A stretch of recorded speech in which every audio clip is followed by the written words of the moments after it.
ఈ కుటుంబంలో నీ కాంట్రిబ్యూషన్ చాలా ఉందమ్మా. ఇలా ఉన్నప్పుడే నీకు శత్రువులు కూడా ఎక్కువవుతారు. ఎంత పని ఉన్నా సరే 6 గంటలకి మించి ఆఫీస్లో ఉండనవసరం లేదు. ఇంటికొచ్చేయి, అదే మంచిదే. అదంతా ఏం ప్రాబ్లం లేదు రే జాన్సమ్మా. రవి సార్ నన్ను కరెక్ట్ టైంకి వచ్చి సేవ్ చేశారు కదా.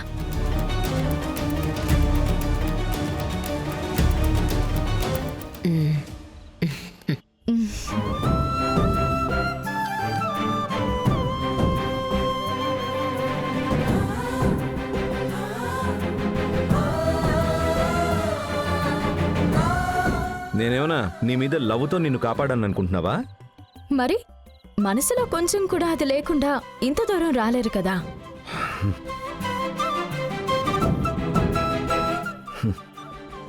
ఇది ఎవరు చేశారో తెలుసా? తెలుసు, సంయుక్త. తనే కదా.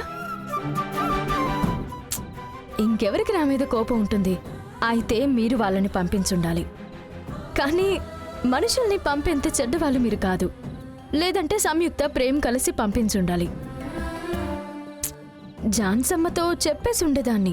కానీ ఇప్పటికే సంయుక్త పేరు పాడైపోయింది. ఇది చెప్తే ఇప్పటికే సంయుక్త మీదున్న కోపం మీ మీదకి తిరిగే ఛాన్స్ ఉంటుంది కదా.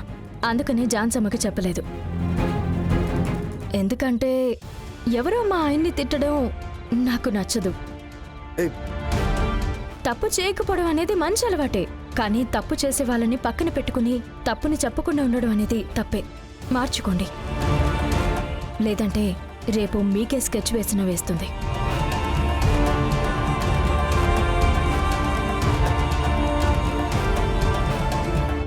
Hello madam. అసలు నువ్వు రౌడీవేనారా? ఒక అమ్మాయిని చంపలేకపోయావు, నీకు సిగ్గుగా లేదా? లేదు మేడం, మధ్యలో ఒకడు అడ్డొచ్చాడు. ఎవరొస్తే ఏంట్రా? చేతులు చప్పు డబ్బులు తీసుకున్నారు కదా. నేను అంత కష్టమైన పని అప్ప చెప్పానా? టక్కున 4 పోట్లు పొడవకుండా కారణాలు చెప్తున్నారు.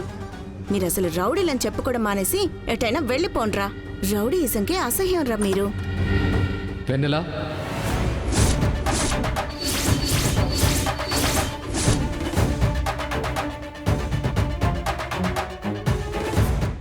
రా అన్నా. అంటే కంపెనీలో కొత్తగా జాయిన్ అయ్యాను కదా. నాకు చాలా మంది ఆర్డర్ డెలివరీ గురించి కాల్ చేస్తున్నారు. నేను ఒక్కదాన్ని నిర్ణయం తీసుకోలేను కదా, అదే మాట్లాడుతున్నాను. అవును, నువ్వు ఎక్కడికి వెళ్ళావు? ఆఫీస్లో ఫైల్ కోసం అని వెళ్ళాను. ఇప్పుడే బాబా బంగారం తీసుకుని బయలుదేరారు. ఓ, బంగారిని ఎవరో 4 రౌడీగాలు చంపడానికి వచ్చారంట కదా. చా, బంగారుకి మాత్రం ఎందుకు ఇలాంటి ఇబ్బందులు వస్తున్నాయి? నేను ఒకసారి వెళ్ళి బంగారిని చూసేసి వస్తాను. ఏ వెన్నెలా, ఆగు.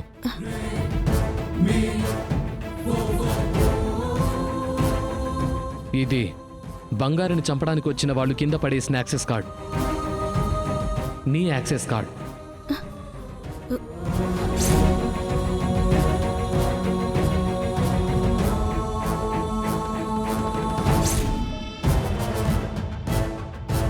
నీ కార్డ్ వాళ్ళ దగ్గరికి ఎలా వెళ్ళింది?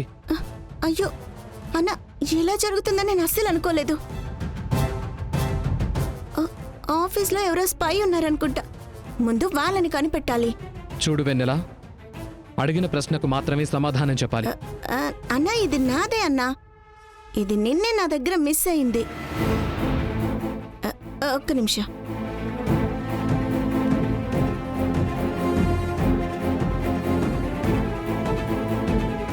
ఇటు చూడు, నేనే బంగారుది యూజ్ చేస్తున్నాను.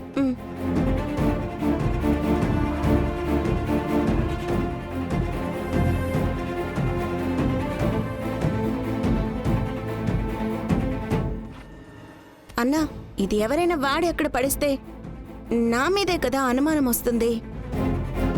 అందుకని ముందు బంగారుతోనూ ఝాన్సీ అమ్మతోనూ చెప్పి ఆఫీస్లో మొత్తం ఎంప్లాయీస్ని ప్రతి ఒక్కరిని చెక్ చేయాలి. అన్న, మనలోనే ఎవరో బ్లాక్ షిప్ ఉంది. అంటే నువ్వేం చేయలేదు అంతే కదా? ఏంటన్నా నువ్వు నన్ను పట్టుకొని అనుమానిస్తున్నావు? నేనేం చేస్తాను? బంగారి నాకు తోడబుట్టిందని లాంటిది. నా వల్ల తనకి ఎలాంటి ఆపద రాదు. నేను నీ చెల్లెలన్నా. నువ్వే నన్ను అనుమానిస్తే ఎలా? నాకు చాలా కష్టంగా ఉంటుంది.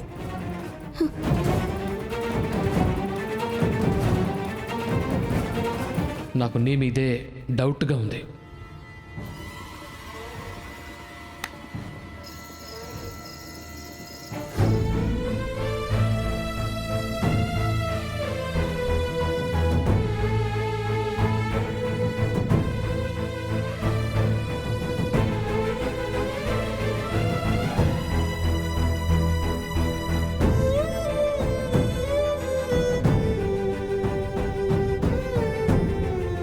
ఏమైంది?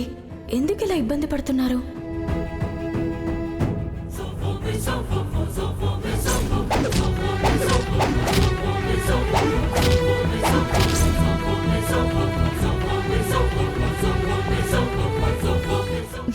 ఒకవేళ నిజంగానే రవి సార్కి నా మీద లవ్ ఉందా?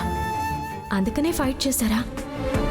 సరే, కళ్ళ ముందు ఒక మనిషి కష్టపడుతుంటే చూస్తూ అయితే కూర్చోలేను. అందులోనూ మెళ్ళో తాళి కట్టిన భర్త. కాస్త కాళ్ళు చేతులు పడదావా? ఇదంతా వద్దు. ఇది మాత్రం సరిపోదు.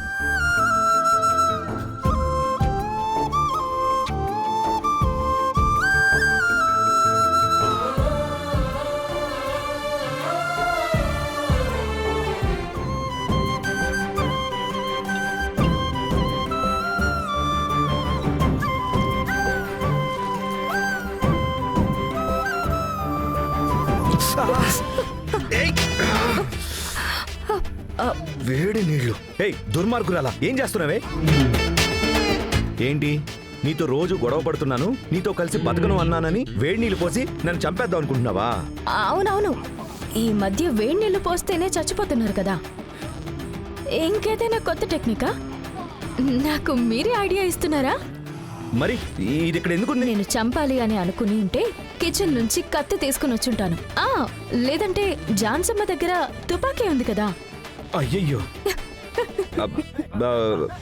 మరెందుకు వేడి నీళ్ళు తీసుకుని వచ్చావు? ఇదేంటి? క్లాత్. ఇదేంటి? వేడి నీళ్ళు. ఈ రెండింటితో ఏం చేస్తారు? ఏం చేస్తారంటే నాకేం తెలుసు. అవును, మీకు అసలు ఏం తెలుసు అని.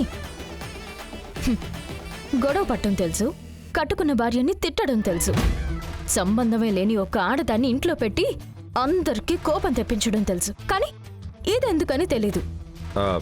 సరే, ఇప్పుడు ఏం చేద్దాం అనుకుంటున్నావు ముందా చెప్పు. సార్ నా కోసం చాలా కష్టపడి ఫైట్ చేసి కాళ్ళు చేతులు నొప్పితో పడుకొని ఉన్నారని కాపడం పెడదాం అనుకున్నాను.